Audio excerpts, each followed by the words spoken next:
virtually every day we seem to hear from you things we can't do. But when you're asked, can we go back to school?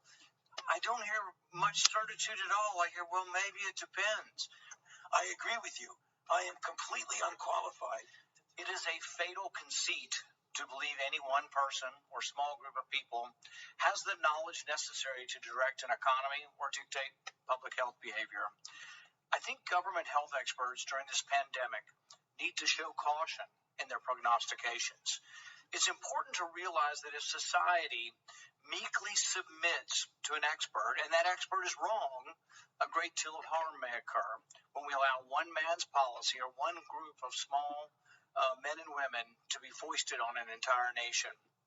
Take, for example, government experts who continue to call for schools and daycare to stay closed, or that recommend restrictions that make it impossible for a school to function.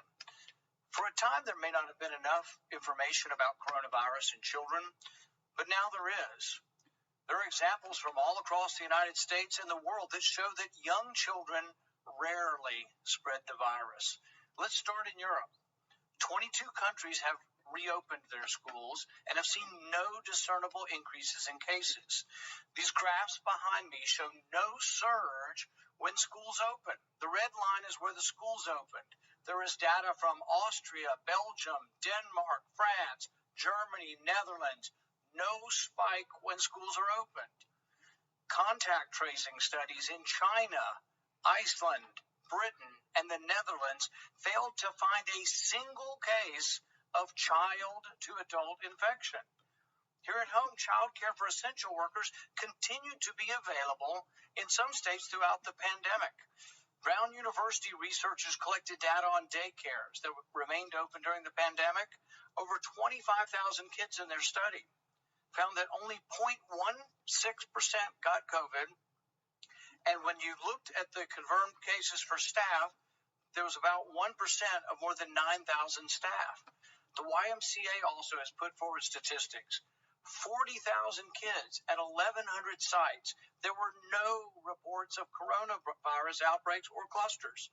Dr. Joshua Sharfstein of Johns Hopkins writes, there is converging evidence that the coronavirus doesn't transmit among children like the flu, that it is a lower risk. Just yesterday, the American Academy of Pediatrics says we got to get kids back in school. We want them physically present in school. They even cite mounting evidence that children are less likely to contract the virus. Ultimately, this all comes down to the fatal conceit that central planners have enough knowledge somehow to tell a nation of 330 million people what they can and can't do. Perhaps our planners might think twice before they weigh in on every subject. Perhaps our government experts might hold their tongue before expressing the opinion whether we can play NFL football or Major League Baseball. Not in October. Perhaps our experts might think twice before telling the whole world that a COVID vaccine likely won't provide herd immunity. We don't know. Why weigh in with these opinions that we have no knowledge of? These are forecasts that may well be wrong. Perhaps our experts might consider the undue fear they are instilling in teachers who are now afraid to go back to work. No one knows the answers to these questions. We shouldn't presume that a group of experts somehow knows what's best for everyone. Hayek had it right. Only decentralized power and decision-making based on millions of individualized situations can arrive at what risks and behaviors each individual should choose. That's what America was founded on.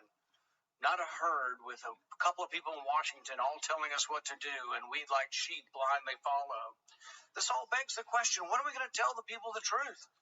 That it's okay to take their kids back to school? Dr. Fauci, every day, virtually every day, we seem to hear from you things we can't do. But when you're asked, can we go back to school? I don't hear much certitude at all. I hear, well, maybe it depends. All of this body of evidence about schools around the world shows there's no surge. All of the evidence shows that it's rare. I mean, we've so politicized this and made it politically correct that the WHO releases that it's rare, and you have a scientist up there honestly giving her opinion. What happens to her? She's blackballed, and her report that she refers to is taken off the website. when you go to that scientist speech and you try to click on the link, the WHO has now screened it from us because it said something that's not politically correct. Guess what? It's rare for kids to transmit this. But I hear nothing of that coming from you. All I hear, Dr. Fauci, is we can't do this, we can't do that, we can't play baseball. Well, even that's not based on the science. I mean, flu season peaks in February. We don't know that COVID's going to be like the flu season. It might, but we don't know that. But we wouldn't ban school in October. You might close some schools when they get the flu. We need to not be so presumptuous that we know everything. But my question to you is, can't you give us a little bit more on schools that we can get back to school, that there's a great deal of evidence and it's actually good evidence that kids aren't transmitting this. It's rare. And the kids are staying healthy. And yes, we can open our schools. Mr. Chairman, do I have a little bit of time to give you a little that was well over 5 minutes, but we'll thank you, Senator Paul.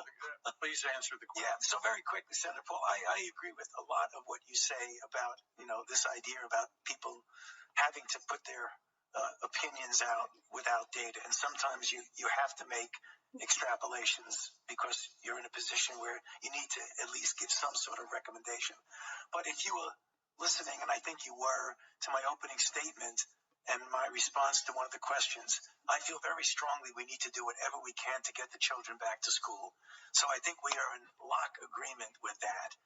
The other thing that I'd like to clarify very briefly is that when things get in the press of what I supposedly said, I didn't say. I never said we can't play a certain sport.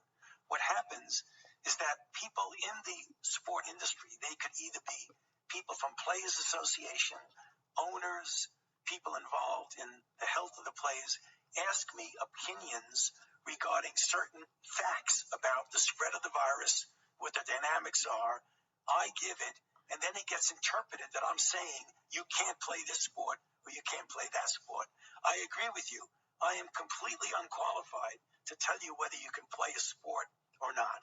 The only thing that I can do is, to the best of my ability, give you the facts and the evidence associated with I know about this outbreak. Thank you. Thank you. We just need more optimism. There is good news out there. Now go to Senator Casey.